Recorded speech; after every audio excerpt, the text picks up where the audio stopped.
Yeah, let's go talk to him. No, how did you approach me at first, though? What'd you say? I said, what's up, man? No, you didn't. What'd you say? I said, hey, what's up, man? No. What's the first thing you said? I don't know. You said, hey, man, you gotta go. And then I said, why? No, I said, hey, what's up, man? No, you gotta record it? Yeah. I gotta record it as well. It's fucking ridiculous, man. Right. What's up, boss? How you doing? What was it? You just walking around. I don't know what you're looking for. What do you mean you don't know what I'm looking for? I'm clearly looking for something. Is there a problem with me walking around? Yeah, you look suspicious. Yeah. What about me looks suspicious? I mean, you just walking around. I'm walking around. I'm literally walking around. So. I'm looking for a specific cat food. I'm looking for a lint roller, and I'm looking for a soup that I want. A soup. And I'm also looking around for stuff that I want to get. I got a flight tomorrow, and I'm looking for shit I could travel with. Okay.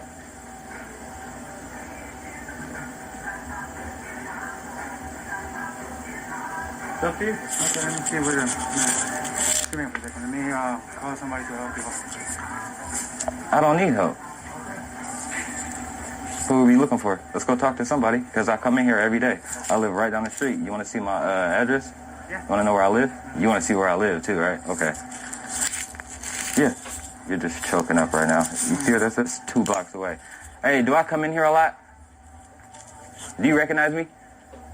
Yeah. I come in here every night. Okay. And you're saying I look suspicious? And you're telling this cop here, I'm pretty sure there's a lot of things he could be doing right now. Yeah. But you got him asking me. He was here already.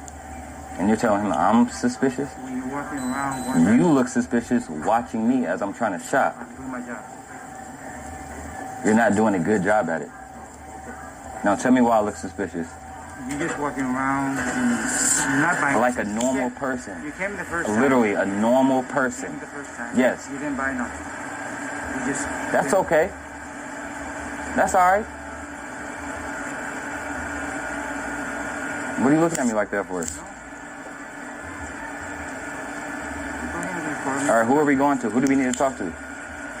You say you need to talk to your manager. I'm going to talk to my manager. Where? I'm doing my job. That's the only thing I'm doing. I don't think you are. I'm not doing it. Because you're telling me that I look suspicious walking around the store, and I'm clearly... So what? This is a store. So what, sir?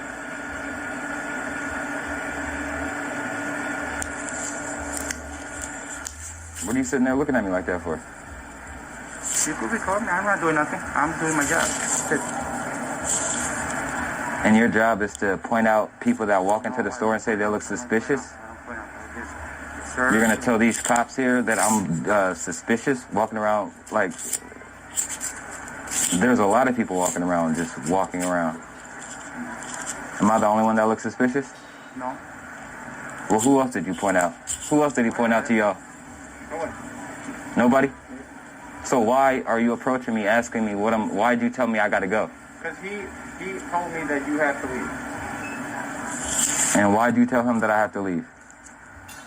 Why? Because you came the first time. I didn't see you buy nothing. I'm seeing you from walking this out here. So what? So what? I'm on the rewards team here. I spend a lot of money here, and I come here every night around this time after I get off of work. So what? Okay, I don't see you. I just see you walking back and forth. What are you gonna do? You gonna let him keep shopping? Yeah, go ahead. Okay. What do you mean? Okay. Go ahead. Okay, go ahead and shop. So you're good to go, man. What's so funny? I'm not laughing. I'm not laughing. Go ahead, What's the chuckles about? Who's chuckling? Nobody's laughing. My camera went off. I'm not laughing at anything.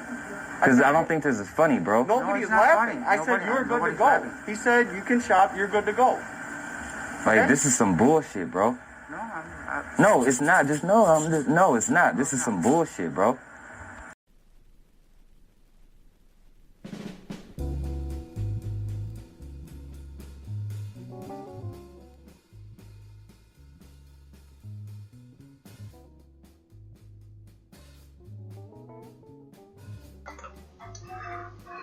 Welcome back. This is your man HYB. This is the End of the Bench podcast. As usual, you can catch me on Spreaker, YouTube, Apple Podcasts, Spotify, iHeartRadio, Google Podcasts, Castbox, Deezer, Podcast Addict, or wherever you download your podcast. As I do every week, I salute the members of my family who are here, and both are here and has transitioned. The Whitmores, Pollards, Turner, Smith, Battle, Cotton, Bailey, Crisp, Lansdowne, Liggins, Duncans, and you already know I am a Williams. Thank you for tuning in. It has been an interesting week, and that clip was an extremely interesting situation as well. The reason I played that clip is it is a perfect example of what we have experienced as a community for at least 157 years consecutively. But this is the reason I played that clip is I am troubled by the prevailing thought by people in my community thinking, well, they think it's going to get better. I don't. I'm not a pessimistic person. I'm quite the optimist, as a matter of fact. But I wanted to play that to let people know that because we have new leadership in the White House, when we have new people, you're going to get the same flavor. Because this is something that is baked into the lexicon of American behavior. You had a person with an accent following a person, which I'm going to assume that this person is potentially a person who migrated here. He's following a person who was born here because he has very little respect for him and people from his culture. People may look at it different. They may holler out, but I don't see it that way. And that's cool, man. Nobody has to agree with me. Everybody's entitled to their own opinion. But it's just awful strange that walking around a store at this point makes you suspicious looking. I'm going to say it again. Walking around a store makes you suspicious looking.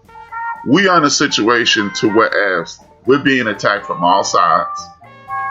And you can, again, disagree if you like. But you just heard a perfect example of a person doing something that is being done every day, all day throughout the United States of America. This guy didn't have the courage to walk up to him and ask him, like most traditional cowardly security guards, and say, hey, do you need some assistance? He literally called the police, which is, at this point, being a black man in the United States of America, somebody calls the police on you, it's an act of terrorism. Am I being extreme? No, I'm not. Because everybody in America saw George Floyd. Everybody in the world saw George Floyd. Just about everybody in the world saw George Floyd get choked out. We've seen Tamir Rice get gunned down in 4 seconds. We've seen Philando Castile get shot in front of his child. And we've seen countless other black men and women throughout the United States of America get their lives taken by the police department. We saw Laquan McDonald here in Chicago with the cowardly mayor hiding things, and now he's potentially going to be in the cabinet of the new president. So when you call the police on a black man in the United States of America, you have unofficially threatened his life. You have, again, unofficially threaten his life. And if you don't understand that, it's really not us with the problem, is you. And that contributes to my issue at the end of the day. What is wrong? Let's just say what he said. I'm just doing my job. So what if the young brother would have returned and said, well, let me call ICE to check your papers because you have an accent. And my job as a citizen of the United States of America is to uphold all the laws. And if you're undocumented, you need to be removed. And put him under the tyranny of the current regime who hates people who migrated here. See, people don't think of us like that because for whatever reason, people don't think of us as human beings. And we know the reason. They've been socialized to think that. But we are in a situation to whereas people could treat us like trash and we're expected to forgive them. Because You should be bigger than that. You should let that trauma go. But we can't let the trauma go with things like this happen. The question in hand is this. If I found that clip, I bet you most of my friends, family members, shout out to the people in the chat room, shout out to the background listeners, I apologize, but I'm fired up already. I bet you most of my friends and family here in Chicago, and most of my friends and family in the Midwest, and no matter where you are in the country, I bet you didn't hear about that. But in the event that somebody from my community fractures a law, breaks a rule, jaywalks, gets loud, it's on national news. It's a real story. It's a story that leads off the situation. Or if a cop does something like save a cat from a tree or standing outside dancing, you want to show me the good cops versus all the bad ones that are out there. But you don't want to show the harassment of people from my community, and men in particular. Not saying that women don't get harassed, because we know who Sandra Bland is. She mysteriously died at the behest of the police department at a police department in Texas. But for all you guys who are listening, and you assume, hey man, it ain't that bad anymore. It's getting better. Trump's out of office now. See, we ain't got to deal with this. Yes, you do, because in the event that I'm wrong and things are going to get better, and we're not going to have to deal with the racists and the bigotry and the discrimination, that's not going to change overnight. If you've been watching the news, they put on a farce again today and yesterday about the Supreme Court shot down another attempt at Trump's attempt to stay in office.